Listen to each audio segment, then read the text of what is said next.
ایک ایسا ملک جہاں خوشیوں کی منسٹری ہے، جہاں عوام کی خوشیوں کا خیال رکھا جاتا ہے۔ خوشیوں کی منسٹری والا ملک کون سا ہے؟ یہ ہمالیہ میں واقع ایک چھوٹا سا خوشحال ملک ہے جو انڈیا اور چین کے مابین واقع ہے۔ یہاں کی آبادی 8 لاکھ کے قریب ہے اور اس کا رقبہ 38,394 مربع کلومیٹر ہے۔ یہ آبادی کے لحاظ سے دنیا میں 160 جبکہ رقبے کے لحاظ سے 133ویں نمبر پر آتا ہے۔ یہ وسطی ایشیائی ریاستوں کی مانند زمینی سرحدوں سے گھرا ہوا ہے۔ اسے لینڈ آف تھنڈر ڈریگن بھی کہا جاتا ہے۔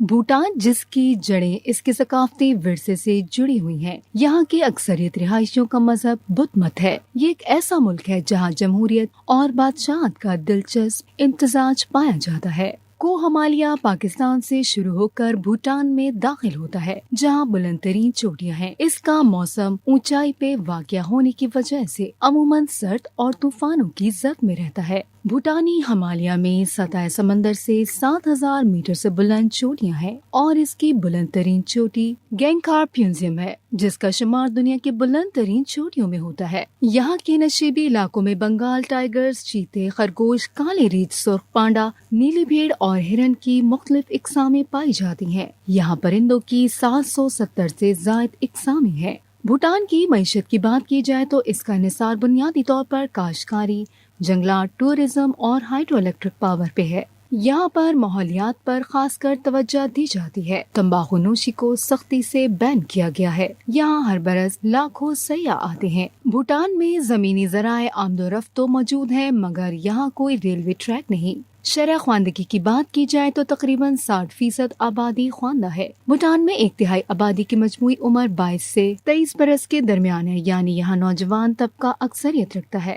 بھوٹان کا اپنا منفرد لباس ہے، جہاں مرد گھٹنوں سے اوپر تک کا ایک روایتی لباس پہنتے ہیں، جبکہ خواتین ٹخنوں تک ساڑی نما ایک پوشاک زیب تن کرتی ہیں۔ ایئرپورٹس کا مقصد آمد و رفت میں آسانی اور سہولت پہنچانا ہوتا ہے۔ بھوٹان میں 5,500 میٹر پہاڑوں سے گھرے پاور ایئرپورٹ کو دیکھا جائے تو یہ دنیا کے مشکل ترین ایئرپورٹس میں سے ایک ہے، کیونکہ یہاں لینڈ کرنا کوئی آسان کام نہیں۔ یہاں پر دن نکلنے کے بعد اور سورج ڈھلنے سے قبل ہی جہازوں کی آمد و رفت متوقع ہوتی ہے۔